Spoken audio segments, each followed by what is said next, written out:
ఎందుకు వెర్రివాడు అంటున్నాడు తెలుసా? ఈ రైతుకు నా గుణింతం వచ్చు. రైతుకి ఏమొచ్చు అంటే నా గుణింతం వచ్చు. ఏమన్నాడు చూడండి అక్కడ, నా పంట, 18 వచ్చిన నా కొట్లు, 19 వచ్చిన నా ప్రాణముతో నా గుణింతం నేర్చుకున్నాడు బాగా. ఈ నా గుణింతం నేర్చుకునే రైతుతో దేవుడు ఏమన్నాడు, నీకు నా గుణింతం వచ్చు, నాకు నీ గుణింతం నేర్పుతా నీకు అని నీ ఎత్తుకున్నాడు. నీ ప్రాణమును అడుగుతున్నారు అంటున్నాడు. దేవునికి నీ గుణింతం వచ్చు, గుర్తుపెట్టుకో. మనకు నా వచ్చు, నాది నాది నాది నాది. దేవుడు అంటాడు, సరే నీ గొంతులో ఊపిరి పోసింది నేను, దాన్ని అడుగుతా అంటాడు. నీ గుణింతం నేర్పుతాడు, జాగ్రత్త.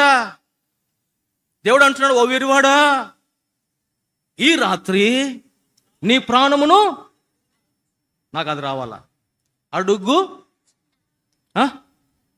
బైబిల్ చదవాలా, అడుగు.